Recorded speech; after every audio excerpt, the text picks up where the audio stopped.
has started. So good morning, everyone, and thanks for being here today. So today's webinar is about how to optimize your job search during these uncertain times. And this webinar is in collaboration with Canada Job Expo or Virtual Fair Jobs. Basically, we are conducting, in collaboration with Canada Job Expo, a monthly series of webinars. Every month, we're having a different topic to discuss in relation to the job market and candidates and employers' relationships. The upcoming webinar is going to be on the 17th of December, and this is when the next virtual fair is happening. So before we dive into today's material or webinar, allow me to introduce myself properly.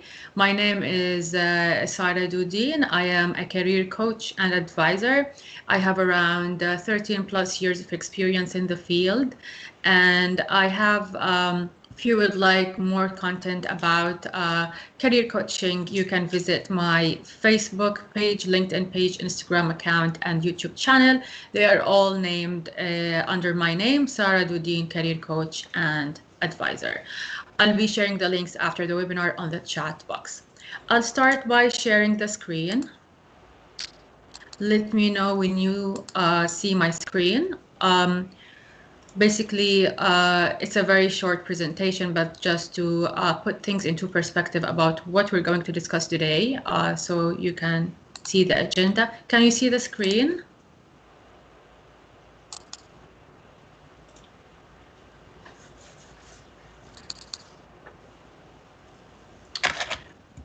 Okay. All right, brilliant. I'll go back. So, in today's webinar, we're gonna discuss the following.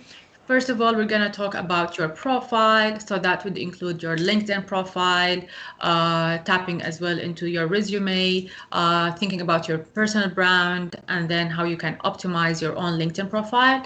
And then we will be discussing the job search strategy that I'm advising you to follow, and how that will be, how this strategy will be optimizing your job search. Then we will close by discussing the hidden job market. So as a start, first of all, I would like to ask how many of you have a complete LinkedIn profile? How many of you think they have a complete LinkedIn profile?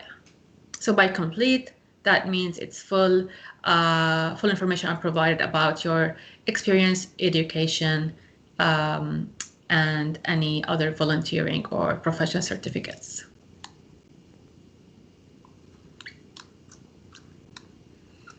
So assuming almost everyone has a complete LinkedIn profile, all right, someone is typing.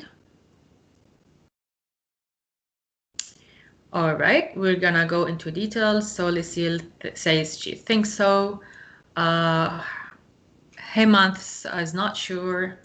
Lisa is typing, waiting for your answer before we dive into LinkedIn. Maybe 80%. Okay, wonderful. So those are all good and nice answers to start off with discussing LinkedIn. So basically a LinkedIn or a complete LinkedIn profile is basically a profile that is reflective of who you are, discussing more about your personal brand.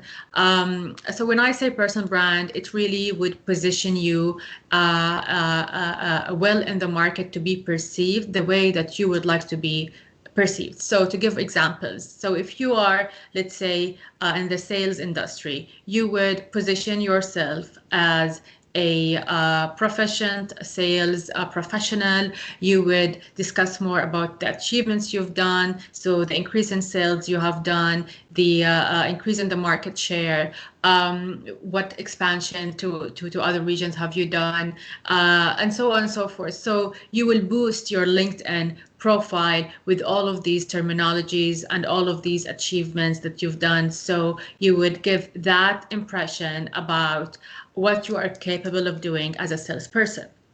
And let me share or go into LinkedIn. That's my own, but just for the sake of giving an example. So we all know that LinkedIn basically has different sections on the profile. So make sure you have your name out of two sections. You have a professional photograph that really reflects you professionally. So it can be a headshot. It has to be like, let's say, mimicking you when you go to an interview. So how you would like to look like when you go into an interview, whether it's face-to-face or a video interview. So you can take a photo of yourself of that, let's say, with that attire or of that look. And also make sure it reflects you, your current looks, not an older photo that is like 5 years old or 10 years old. It has to be reflective of your current look. And also make sure it takes around 60 to 70% of the space on LinkedIn profile. So as you can see here, my photo, it's a headshot. It's taking almost 60 to 70% of the space of the photo. And you can either take a professional one with a professional photographer, or you just can take it at home, but just make sure it's not cropped from like another photo you've taken, and it's not a selfie, and there's no distraction at all of anything around you, or you are including any of your favorite activities in the photo. So it has to be focused on yourself as a headshot. If you don't have a cover photo, that's fine. You can leave it empty, but I do encourage you strongly to have a cover photo that also reflects you. So you can choose one. If you're currently working in a company, you can choose a cover photo that reflects your company. There are many banners that the branding teams usually provide. And if you're not currently working, you can find a cover photo that is in line with your sort of profile and the industry or the specialty that you are at. So here, as the headers, you would put what are your specialities and how you would like to be known. As you can see from my profile, I have these specific specialities. So this is how I positioned myself, and the same goes for you guys. So think of how you would like to be known. If you are in, let's say, in the accounting industry, so you would put accountant, or accounting manager, or a CPA holder. So you would choose the right, let's say, terminologies that would reflect you well. Your location, where you're currently based at, and then the about section, you would put a short executive summary or a short biography. And then regarding the experience, you would complete it based on your real experience. So the company, the title, you can put a brief about what your role is exactly about, and then follow with the achievements, or you can just put the achievements you've done in that role. The reason why I'm saying only perhaps to put achievements is basically this is how you would promote yourself better on LinkedIn of how much you've achieved in that role. So that will give an indication of or about the value that you would bring. Regarding the education, it's just basic information about the university, the major or the degree you have studied, and any other, let's say, degrees you had, any certificate or professional certifications you've acquired, you can put here, and any voluntary experiences you have as well, you can put in that section. Now, there's a very important section on LinkedIn. It's called recommendations. And recommendations are basically about your references. So people who worked with you and who would like to recommend you. So you can ask for a recommendation basically by asking the people you worked with in the past to provide a recommendation, a public one, on your profile.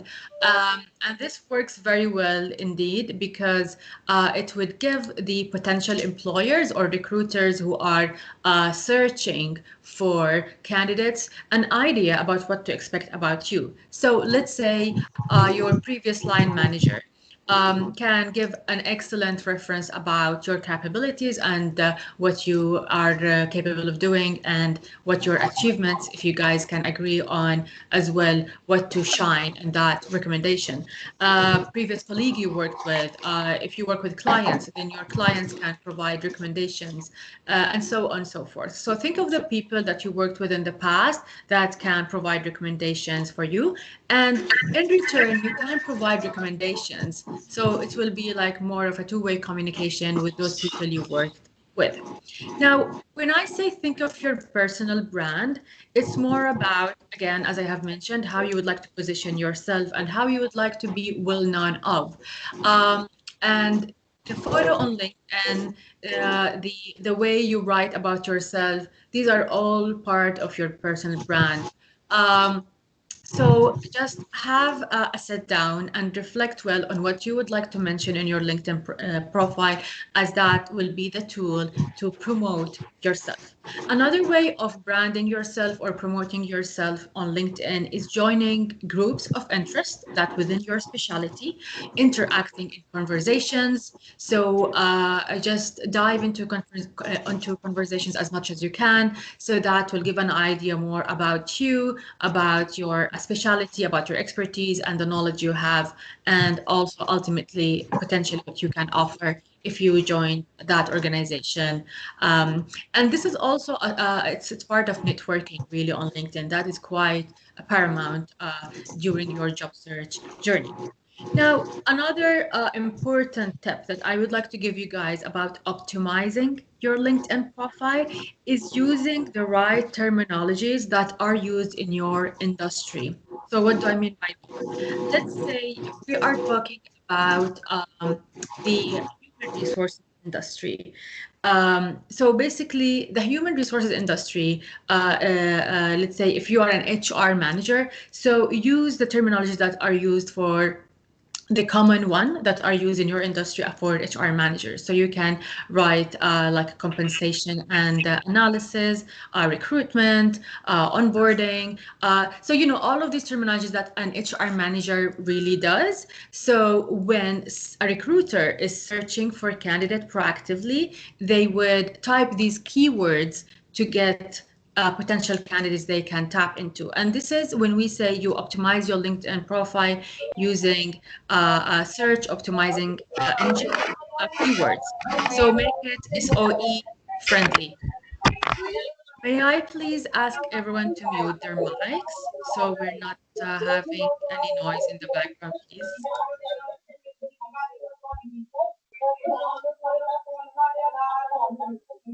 Can you all mute your microphones, please? Thank you so much. Yeah.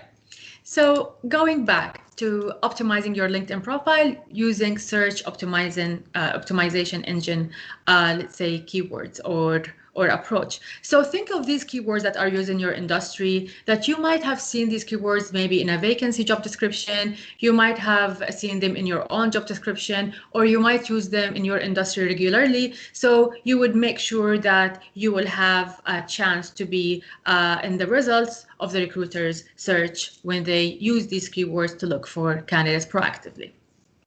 Any questions about this section before I move to the job search strategy section?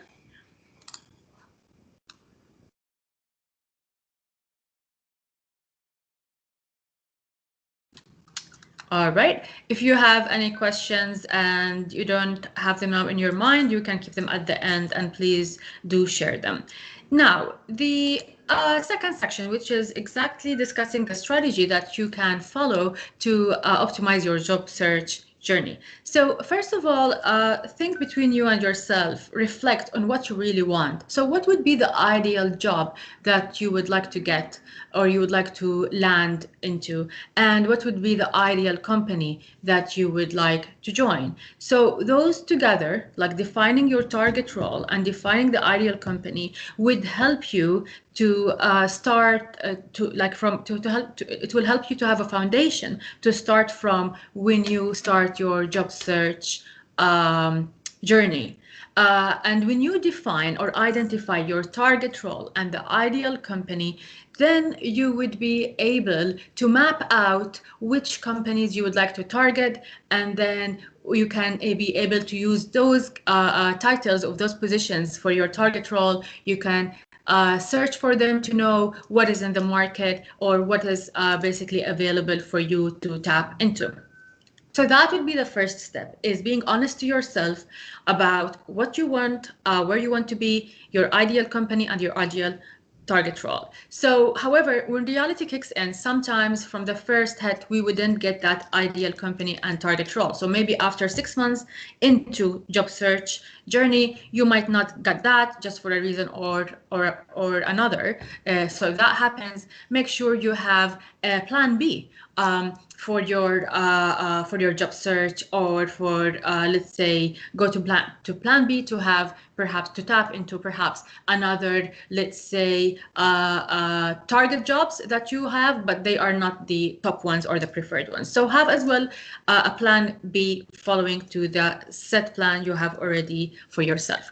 Now, the very again, tapping into visibility, the very important point here that I would like to discuss that you can in parallel work with in your job search strategy is you have two types of markets. We have the visible market and we have the hidden market. So the visible job market and the hidden job market. And when I say visible job market, it's basically the job market where you already know what are the vacancies available, just simply by looking into LinkedIn jobs, looking into Indeed, looking into the other job boards that you might as well visit regularly. So those are the visible vacancies that we have in the market that you know of because they are there, welcoming active candidates, and they are waiting for you to apply online. So that is one type of job market. However, there is the other job market, which is the hidden one. And the hidden one is basically where you don't know there is that vacancy is existent, and maybe it's in line with your target job role and ideal company. But what happens is the recruiters in the hidden job markets who are leading on those vacancies to fill, they actually follow or apply proactive sourcing. So they actually go perhaps a headhunt, or they proactively source for candidates. So this is when it's very, very important to have your LinkedIn profile up to date, complete, position yourself well from a branding perspective, engage in discussions, join LinkedIn groups, be networking continuously, be socially active on LinkedIn as well. So this is when the recruiters will know that you exist and that you are in the job market. So this is where visibility kicks in as an important, let's say, a factor during your job search. So make yourself visible through these different, let's say, tools or approaches we've already discussed. But again, don't oversell yourself. And what do I mean by that? So you want to be making yourself visible to the industries that you would like to tap into or that you are interested in, but also don't be viewed as like with high ego, or just don't overdo it. So that's very important to keep that balance, and sometimes there's a thin line between both. So that is just a tip as well when you work on your visibility on how to tackle it. Again, interacting and engaging, and being engaged on LinkedIn. I know it somehow needs energy and time, and especially if you are now perhaps having a full-time job and you'd like to jump to another job, then you wouldn't have that strong, let's say, not strong, sorry, you don't have that enough time. But if you are currently now unemployed and looking for a job, then that's your golden opportunity to work on your LinkedIn foundation. So increase your connections, invite more people into your network. And even if you have less time, you can just work on it in piecemeal. So make it like a habit or a routine, let's say, to get to know one person in a week. So by saying one person in a week, it's more of optimizing your networking your networking approach, and by that you would expand your network and you would tap into, like, a wider network of people, and that would help. Perhaps people will be starting to refer you, or will just grab your attention to that specific job that you don't know about, or perhaps they know someone in another company that they can link you up with. So this is when networking will be very, very powerful, and this is when you would build your relationships. So when I say networking, I don't mean here to knock the doors or invite people to like a 15-minute call to ask them if they have a job for you. No, it's more of learning from them, ask them about their own sort of career journey. The more they share, the merrier. So you can ask them, like, what do they advise you, like within your level and your career? What do they advise you as a next step, or what do they advise you to look into, like what companies, industries, perhaps if you would like to change industries. So this is when you would learn from, let's say, more senior people in your sector, and this is when you would start building relationships. And in due time, you might never know, some of them might become your mentor if you really clicked, and if you really felt there is, a working relationship that can be nurtured and that can be working out for you guys in the future.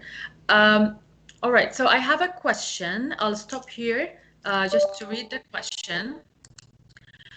All right, how to increase the prospects of being hired if there's a gap in the resume, because that becomes a big, I'm assuming a big deal, you mean.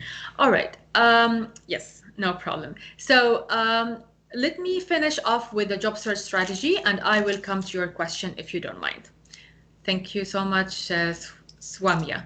All right, so going back to our presentation. So yeah, nurturing your relationships. So with that, I don't mean to ask directly for a job or vacancy. To be hired. It's more of building a foundation of connections and of people who can become your base really in that sector or function that you would like to build a career on. Now, after you do all of this, like branding work becomes more visible to the recruiters and potential employers, you are interacting, you are engaging, you are meeting or like talking to one person a week. If you have the bandwidth and the time, if you can make them 2 people a week, that would be great. You are starting now to build your foundation, and a strong one. Yeah. So with all of that, that would help you to reach your goal, which is basically you want to land into a job. And all of this takes time, and all of this takes efforts. I'm not saying it's going to happen in a day or a week. So for some, it might happen. It might happen in 2 months. For others, might be in a month. For another person, it might be 6 months. It really depends, right? So by reaching your goal as well, what I mean by it is that when you get an interview after you apply and after you get noticed, perhaps you can get that interview by either being proactively approached by a recruiter, which is through the hidden job market, or perhaps by your own approach of actively applying to a position. I would like to stop here to expand more. So when you are actively applying to a position, that means you fill an online application, you submit it, and then you get screened by the applicant tracking system, and then you get screened by the recruiter, and then you get that interview. There is as well more of, let's say, there are some tips that you can as well follow to increase your chances of getting noticed, because again, just to highlight, for some vacancies or roles, you might the company might receive around 300 applications. For some might be 500. In some instances, believe it or not, a vacancy got 800 applications, and that's a lot for a company or a recruiter to go through. Like just look about the competition you have among these 800 people. It's a fact that maybe 50% of them are irrelevant to the role, job they are applying to, and then they can be filtered out automatically by the applicant tracking system.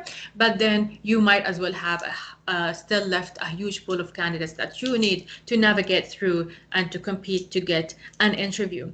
And this is when the following tip will be handful and will be helpful to get noticed. So let's say you have seen that vacancy on LinkedIn. So you would see who you can, and sometimes the company make it visible who posted that role. So it might be a recruiter in that company, it might be an HR team member, I don't know, it might be sometimes occasionally the hiring manager who's done that posting. So you would find that person on LinkedIn, add them to your network. If you don't have a premium account, wait for their acceptance. So you would send them a direct message, just introducing yourself briefly, attaching the resume that you have submitted to that role, and mention that you have applied to this position online and that you are interested in that position. So with that, you have made yourself notice to that person who is handling this this vacancy or recruitment. And the other approach, if you have a LinkedIn premium account, by all means, you will be having in-mail credits, so you can directly send an in-mail to that person. Another approach, if you already know someone in that company, you can reach out to them to help you in to help you in getting noticed to the hiring manager. So it's more of a referral. And lastly, another approach can be if you do a Google search about who's the head of HR in that company. So you can simply, again, if you can get access to their email, or if you can find their email, then you can directly send them an email with your resume attached, which is the same resume you have submitted to that role. So these are just 3 different approaches of how you can make yourself visible among that huge pile of candidates when you actively or when you directly apply online. Yeah, so so again, we have those types of markets, the hidden job market and the active one, and those are the different approaches of how you can make yourself visible and increase your chances of getting an interview. Now we come to the the next step, which is basically you have applied, let's say you have been your application has been acknowledged to be received. So now they know about you, they know you exist. What about the follow-ups? So what's really worth mentioning here is that the recruiting process is faster, is perceived faster at the recruiter side versus on the candidate side. What do I mean by that? So the candidates might feel sometimes frustrated that, oh, it has been 2 weeks, I haven't heard from that company. Oh, it has been a month, they haven't said anything. So that is perceived as a slow, let's say, process on the candidate side. So we need to be a little bit patient. Also, not to be very pushy with our follow-ups. Why? Because how you position yourself at the beginning of the recruiting process, so which is at the stage of applying, then how you follow up, that will impact how you position yourself and how you are perceived by the employer when you go through the full process and then get selected. So that will impact the compensation negotiation. What do I mean by that? So if you position yourself as desperate for a job at the application stage and the interview stage, then the employer might make use or advantage of that when they start negotiating the compensation with you. If there is a space for negotiation, then that might happen. If it's a strict, let's say, rigid salary scale they have, then it's a fixed salary per position, then there's no way to maneuver negotiations. But just in case there's a room for negotiations, that might fire back on you. So think about how you are positioning yourself at the beginning of the process. You don't want as well to be playing hard to get as well, so you are not like overdoing it, you're not perceived overconfident, so that might as well be not nicely perceived. You want just to make sure you're balanced and just think about how you are showing yourself and positioning yourself during these discussions. Now for the follow-ups, If you haven't heard from them in 2 weeks' time, then it's a good time to follow up. Just like to say, hey, I wanted to check about the process, like, where we're at and when should I expect to hear from you. So make it like a regular bi-weekly touch base with the employer if it's proving to be a long process at other end.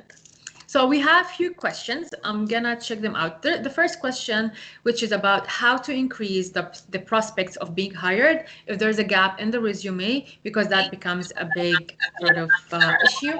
So yes, the answer to that question is that there are different types of resumes. So in that case, when I'm sorry, can I ask everyone to mute themselves? Thank you so much. Yeah. So in that case, when you are having gap in your resume, whether you've taken a break for maternity leave or between jobs or for any reason, you might wish to use the functional resume type, which will be promoting you in a better shape. So you will be highlighting your expertise, your functionalities that you're good at, your strengths, and this is how you will shine your experience. So with that, you will have a bigger chance to be shortlisted. But again, you have to structure your resume in line with the vacancy you're applying for to make sure it's speaking to the requirements of that role. Now, when you are asked to come for an interview, then you can discuss more why you had this gap, and you can definitely be honest, not to go around it. Just mention like what was the reason for having that gap, and so on and so forth. For the second question, do you have a follow-up question for that, Swamia? Uh, not for that part, Sarah. Okay, no problem. So I'll go Thank to you. your next.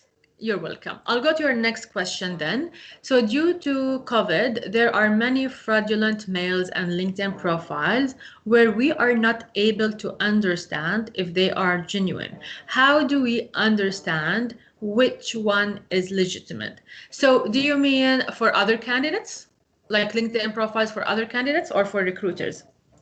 No, for recruiters, or even when, like, for example, sometimes, when you're researching about the company and you want to make sure you got the mail genuinely from them, it's like legitimate. Sometimes you do go on LinkedIn to, have a look at the information there as well. So at these times, it's hard to understand whether they're actually the recruiters who they're claiming to be, or is it like something very different. So that because we had a situation in one of the institutes where a person is now trapped, where they have to pay up cash to come out of that recruiting agency. So, just to avoid those kind of things. All right, so that's a very valid question. Thanks for asking it. So, with that, you need to do your own due diligence. And what do I mean by that? You can research more about, you can check the activity of that person on LinkedIn, check what they are engaged in, how they are, like actively leading their way on LinkedIn. That would give you an idea about the person you're talking to before you proceed with the conversation or with the communication.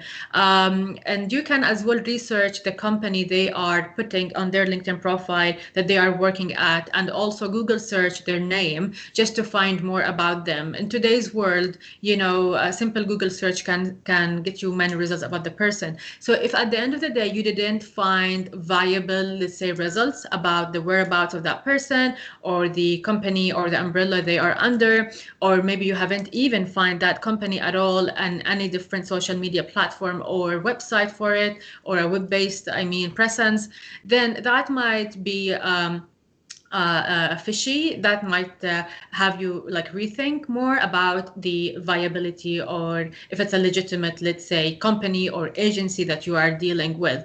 I would So also see what common or mutual connections you guys have together. You might reach out to that mutual person if you know them like good enough or well enough, just checking like more if they have dealt with them before, what's the feedback. If they have recommendations on their profile, then that means they are they have like a working history, so there are some testimonials about their work.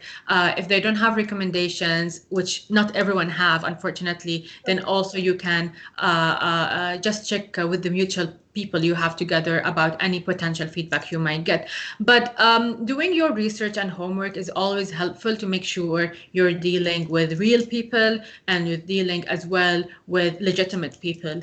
So that is indeed a very good question, Swamia. Thank you, Sarah. Thank you. That's really helpful. Not a problem. We have Can another. I just add in? Sorry, ask Yeah, just go a ahead. little bit more. Please go ahead. Okay. Sarah, by any chance, would you be sharing your presentation slides at all with us? Yeah, so it's only 2 slides, but I'm happy to upload it onto the chat box on this Skype session. All right, does that Okay, work? thank you. And I will Yeah, also put the links to my social media accounts. Okay. sure. Thank you. No problem. We have another question. If we use chronological resume, then should we put the employment gap details there or explain the gap in a separate cover letter? So if you wish or if you have decided to use chronological resume, which will definitely reveal the gaps you had, then that is your own decision. That's still fine to do. You don't have to tackle that gap discussion in your cover letter or in your CV. Just leave it as is. Let's say you've worked as an account manager from, let's say, September 2018 up to September 2019.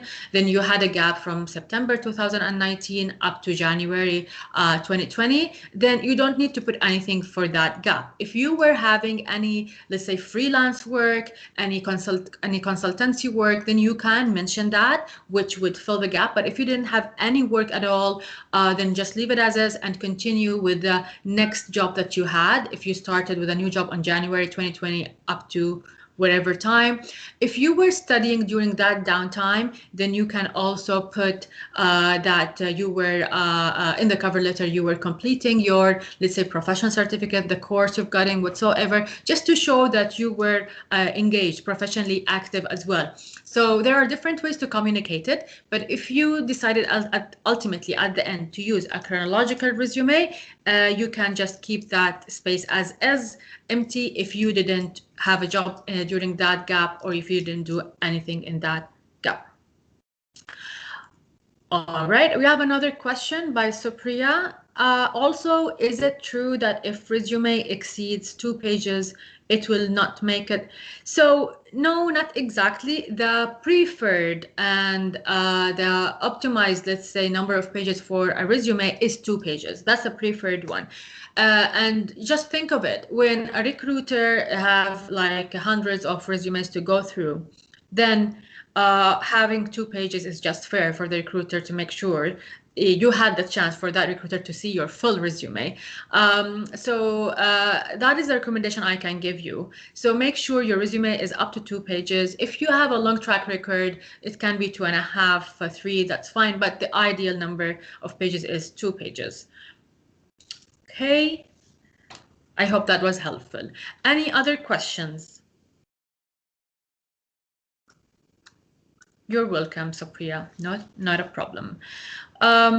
What I would like to mention about applicant tracking systems, since we just discussed them, is that with the active job market, you need to make sure your resume is an applicant tracking system friendly and compliant.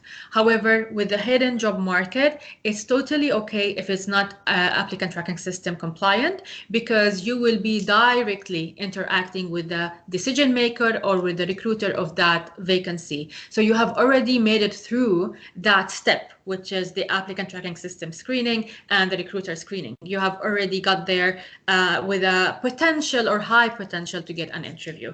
So just wanted as well to highlight that piece. All right, Patricia is typing. There's a question coming up.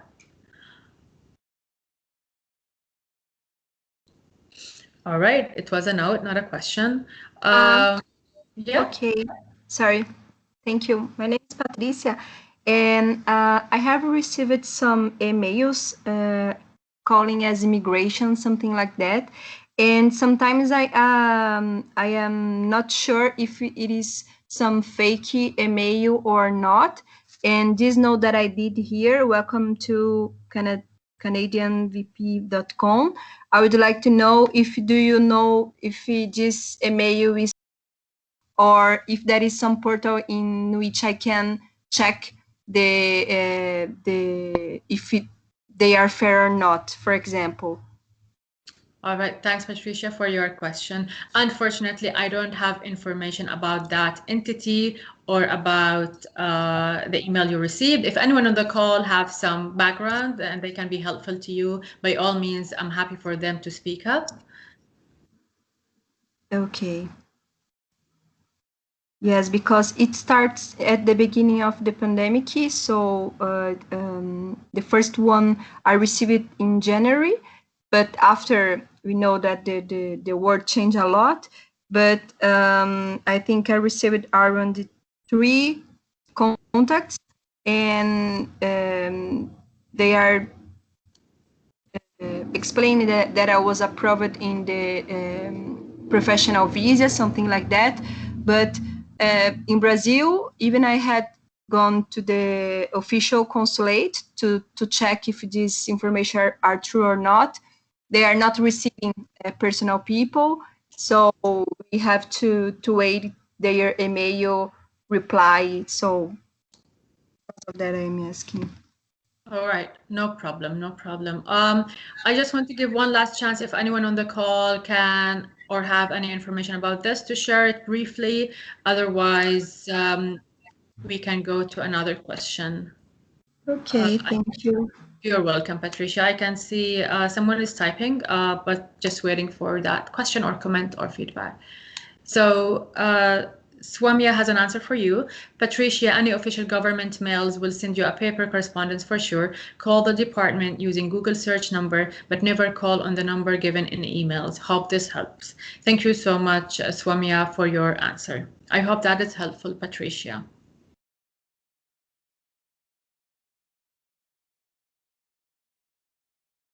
Great, wonderful.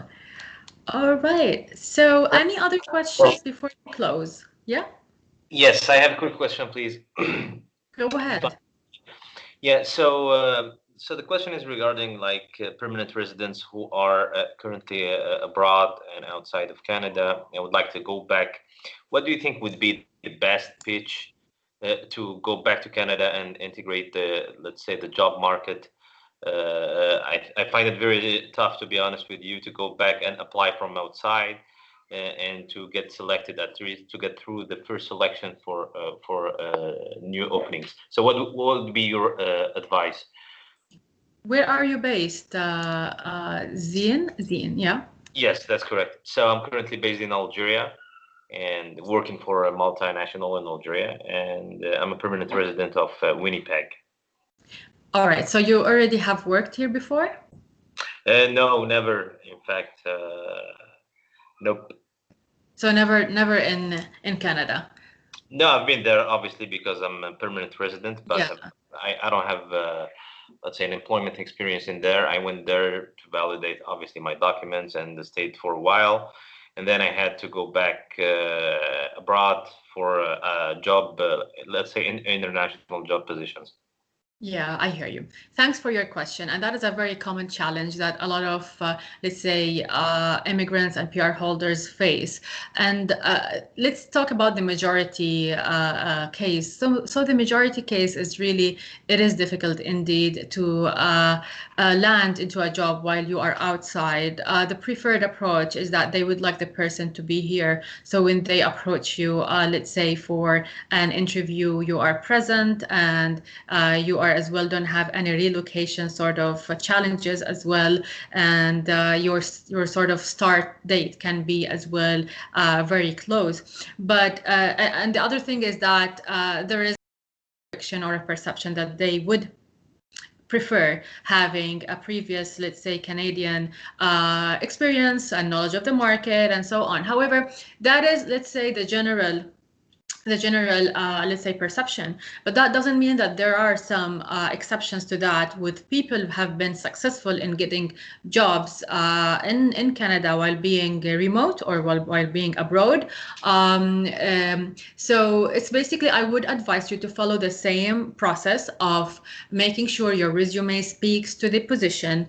That is the one thing. Making sure your resume is highlighting or is relevant to the vacancy you're applying for. So every role you apply for, it has to be in line with the vacancy you apply for. You cannot have one generic resume for all of the positions that you will apply for. It wouldn't work that way. Make sure your resume is applicant tracking system friendly. Make sure, if you can, have if you know someone here where you can put your phone number, the Canadian phone number of theirs on your resume, that would be helpful just for communication, and they can relay the message for you. You definitely, when you get interviewed, you need to mention that you are currently outside Canada, that's for sure. But I will also still encourage you to apply the same search process that you have, that I have discussed today. So you need to increase your network, your connections, you need to connect with these key people that are playing a role in this recruitment or in this hire. You still need to do all of that, and that would definitely at least connect you with the key people. And then with the current situation with the pandemic, we all need to make use of interviews being held virtually. So that is your advantage. That is an advantage for you now. From one side, that interviews are not being held in person; they are being held virtually. So video interviews. So that is a win for you in your case. The other down, however, side of the pandemic is that there are a lot of people competing to a role. So there is a higher, let's say, supply than the current demand. But it's a fact again. And again, I would advise you to work on your personal brand, make yourself visible. You need to make sure you are as well applying to positions that are relevant to your skill set. So you are fitting the requirements, to say the least. What's worth mentioning here in terms of statistics, so not to as well, let's say, put down your hopes, but to align your expectations, is that generally speaking, you can say, based on research, around 5% of the candidates get interviews. So you can see how much it's competitive already. However, you want to increase your chances, and I would strongly work on your network. So if you know people in Canada, in Winnipeg, where you were based, that know people in that company or in that other company, and so on and so forth, you can tap into these potential gateways to refer you or to recommend you as well. So you need to work strongly on your network and in your connections. I wouldn't give up totally on it. Definitely, it's easier if you are here because they will, it's a perception really, they will feel like more as well at ease to hire you. But work on that and position yourself as a subject matter expert in your field so you can as well sell and market your value to that potential employer you're interested in joining. I hope that has been helpful. I know it sounds like easy to talk through, but definitely it needs effort. You need to dedicate time, and as well it needs energy to keep on that networking spirit and getting to meet people virtually like once or twice a week. But eventually it should help you in landing somewhere. The other thing is that sometimes it might be unfortunate, but it's a reality. Sometimes what happens with immigrants is that if they are like, let's say, a director in their own, let's say, wherever you are, like in your country, you might need to accept or to sort of lower down your expectations to get into a middle management role instead of a director role. Well, if director happened, then that's great. And that is, I mean, amazing. But just to as well, like, let's say, start to navigate and position yourself in the Canadian job market, you might need just to accept a lower level position, and you can then start from there, and you can go up the ladder maybe within a year or two, depending on your circumstances. So that is another approach of how to navigate or maneuver through the Canadian job market when you are new to it. I hope these advices have been helpful to you, Zine. Any other questions, please do let me. This is really helpful. Thank you, Sarah. You're welcome. Not a problem. So we have a couple of minutes left. Are there any other questions? All right, so I'm gonna be uploading this webinar into my YouTube page, sorry, channel, just to, if you would like to watch it again or get more information to remind yourself, you will find it there. And any questions, I'm gonna type in now my account, social media account, so you can connect with me on them if you have any further questions. I hope you guys found that webinar helpful. Thanks for attending, for your time, and I wish you the best of luck with your job search journey. Goodbye, everyone.